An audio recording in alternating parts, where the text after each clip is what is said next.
पुणे से। महाराज जी कह रहे हैं कि मैं आपके जैसे चेहरे की चमक चाहता हूं महाराज जी। अरे भैया, किडनी फेल वाले का चेहरा कभी देखा है?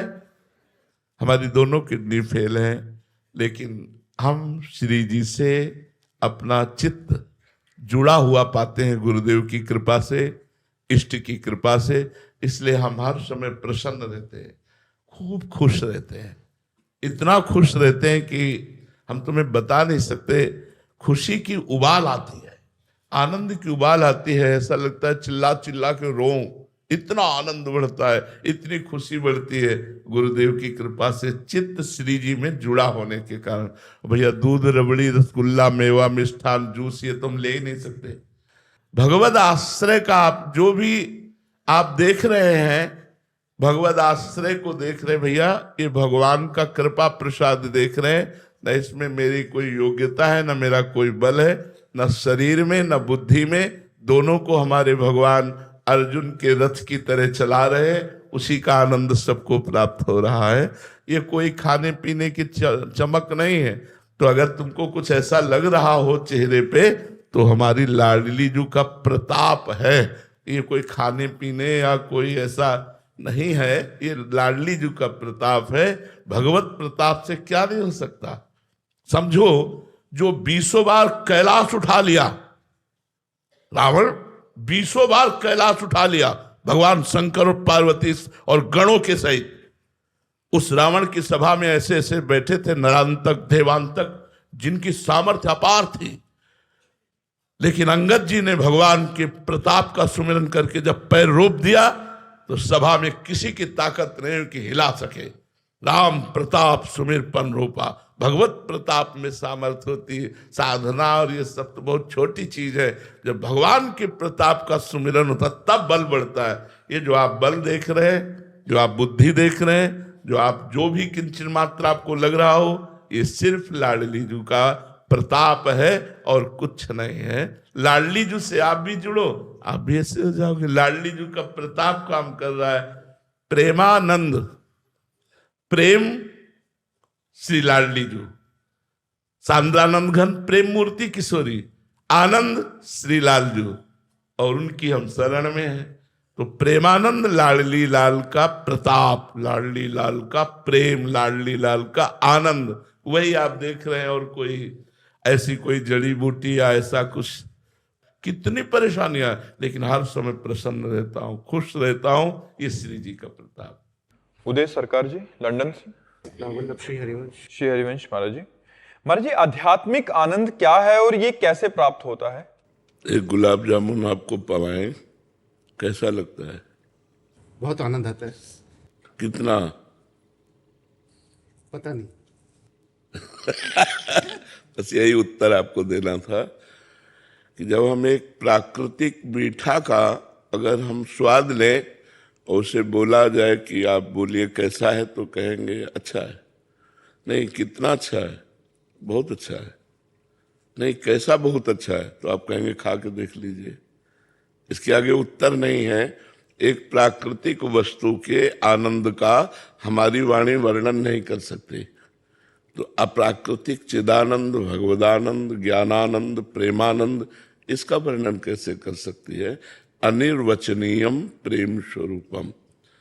जो प्रेम का आनंद है, भगवान का आनंद है, वो अनिर्वचनीय है, उसका वाणी के द्वारा वर्णन नहीं किया जा सकता। क्योंकि आब्रह्म स्तंभ पर्यंतम सर्वम मायामयम जगत, तिनके से लेकर ब्रह्मलोक तक मायामय जगत है। तो हम उदाहरण तो दे नहीं सकते कि भगवदानंद कैसा, बोले अमुक जैसा, क्योंकि जितनी रचना सब माया की है, प्रकृति की है। इससे अतीत भगवदानंद है, तो वो बिना साधना के, बिना भजन के अनुभव में नहीं आएगा। वो अनुभव गम में भजें जय संता, वो अनुभव में आने वाला विषय है, ना कि वाणी में कहने का विषय है। हाँ, इतना जरूर इशारे से कहा जा सकता है कि जितना भी सुख त्रिभुवन में है, उस आनंद के एक बूंद के सीकर से है। आनंद समुद्र के सीकर, समझते हो किसे कहते हैं? जैसे ऐसे एक बूंद लिया, उसे ऐसे करे तो उसके जो कई विभाग हुए, एक विभाग को सीकर कहते हैं। उस आनंद सिंधु के एक बिंदु के सीकर से पूरे त्रिभुवन में सुख है। अब आप अनुमान लगा लीजिए वो आनंद कितना आनंदमय होगा। उसी आनंद के लिए अपने घर परिवार सारे सुखों का त्याग करके ऋषि मुनि निरंतर भजन करते हैं और उस आनंद का अनुभव करते हैं। वो आनंद अनुभवगम्य है, वचन के द्वारा नहीं बताया जा सकता। उसको चला जाए तो वो आनंद का अनुभव होने लगता है। समझ पा रहे आप? शुभम कुमार जी लखनऊ से। प्रभु जी, मुझे भजन और नाम जप से अधिक संत महात्माओं की वाणी सुनना और उनका दर्शन करना अधिक सुखद लगता है। क्या इससे संत महात्माओं की वाणी का फल है नाम जप करना, भजन। अगर भजन नहीं तो क्या मतलब? वो वृक्ष किस काम का जिसका फल और रसास्वादन न मिले।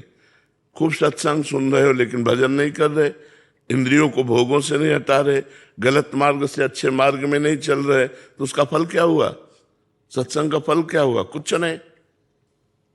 सत्संग का फल है हम सत्संग के बाद सत्संग में ही रहें, जो हमने वाणी सुनी उसके अनुसार आचरण करें और भजन में रहें। सत्संग का फल है भजन में रहना। नहीं तो केवल बातें सुनने मात्र से थोड़ी हमारा कल्याण हो जाएगा, हमको तो चलना पड़ेगा ना। सत्संग क्या है? उस परमानंद के पाने की प्रक्रिया है। अगर उस प्रक्रिया को हमने अपने जीवन में नहीं उतारा तो केवल प्रक्रिया सुन लेने से या प्रक्रिया कह लेने से हमारा पेट भरने वाला नहीं। जैसे हमने कई बार कहा, मान लो एक अच्छा भोजन आप बनाने की प्रक्रिया सीख ली, हलवा बनाने की प्रक्रिया सीख ली, आप दूसरों को उपदेश करने लगे लेकिन कभी बना के नहीं खाया तो उपदेश भी बेकार गया और सीखना भी बेकार गया, क्यों? कभी बना के नहीं पाया ना। तो ऐसे संतों के उपदेश हमने सुने और हम चल करके भजन में नहीं डूबे तो हमारा मतलब क्या रहा सत्संग का? सत्संग का फल है हमारा मन भजन में लगने लगे, गंदे आचरणों से हट जाए, भगवान प्राण प्यारे लगने लगे, सत्य मार्ग में हम उत्साह पूर्वक चलने लगे, असत्य मार्ग का त्याग हो जाए, इसी जन्म में भगवत प्राप्ति हो जाए। ये सत्संग का लाभ है। ये हम केवल सत्संग सुन रहे हैं बस और मनमानी आचरण कर रहे हैं, फायदा क्या हुआ? हम वाणी सुनते हैं आपकी, मलुक पीठाधीश्वर गुरु जी महाराज की, सभी की सुनते हैं, आचरण भी करते हैं। कोई ऐसा कार्य नहीं करते हैं जिससे वो भगवत प्रिय भी लगते हैं, भजन भी करते हैं, किंतु आपकी वाणी सुनने से अधिक सुख प्राप्त होता है। भजन मतलब नाम जप से मिलता है। महाराज जी, भजन से क्या, नाम जप से मन जल्दी जलन होती है उससे? तो आप अभी और चलिए, जब चलोगे ना तो इसका फल है नाम में सुख मिलना, इतना सुख मिलना कि डूब जाना, फिर और कुछ अच्छा ना लगना। इसका फल है भजन में सुख मिलना। संत संग का फल है भजन, नाम प्राण प्रिय लगे। मतलब इतना नाम प्राण प्रिय लगने लगे कि राम नाम से बढ़कर राम जी भी प्यारे न लगे। गोस्वामी तुलसीदास जी ने लिखा, भगवान का नाम इतना प्रिय लगे कि भगवान दूसरे नंबर में, पहले नंबर में भगवान नाम। ये संत संग का फल है, ये महापुरुषों के संग का फल है। तो हमारे हृदय में भगवान का नाम विराजमान हो जाए, भजन से प्रीति हो जाए, इस पर लगो। मन जो है सुन रहा है, आनंदित हो रहा है, उस आनंद का फल है भगवान में प्रीति हो जाना, भगवान के नाम के भजन में प्रीति हो जाना। क्योंकि संतों की वाणी में जो पावर आया वो भजन से ही तो आया है। तो वही भजन आप करो, खूब डट के भजन करो। भजन प्राथमिकता भजन की दीजिए, और संत संग तो भगवान की कृपा से मिलता है।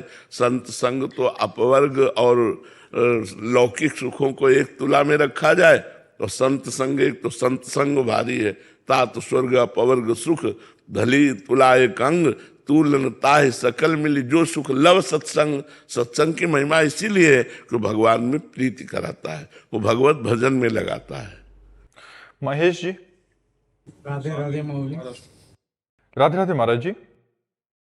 महाराज जी, देहाभिमान मेरा शत्रु सा बन गया है महाराज जी, बहुत शातिर है ये, कहीं से भी हमला कर पछाड़ देता है, मैं हमेशा हार जाता हूं महाराज जी।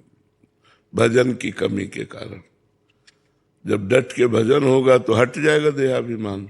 देहाभिमान अज्ञान के कारण है, अज्ञान भगवान की विमुखता के कारण है। भगवान के सन्मुख होते ही ज्ञान का प्रकाश हो जाता है।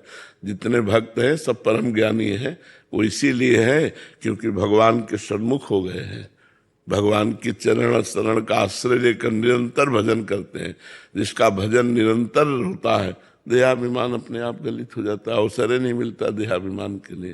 तो जो नाम प्रिय हो खूब नाम जप करो और संतों की सेवा करो, समाज की सेवा करो और सब कृष्णार्पणम मस्तु कर दो, तो अपने आप अभिमान नष्ट होना प्रारंभ हो जाएगा। नताशा जी। राधा वल्लभ श्री राधे राधे महाराज जी। महाराज जी, क्या प्रत्येक जीव की मृत्यु का समय और स्थान पहले से तय होता है या फिर प्रभु की प्रेरणा से किया गया? हमारा पुरुषार्थ जैसे अस्पताल बदलना, उत्तम उपचार कराना, इन सब की भूमिका कहां तक और विधि का विधान कहां? इसमें प्रारब्ध का प्रधानता है और प्रारब्ध सुख और दुख को देने वाला है।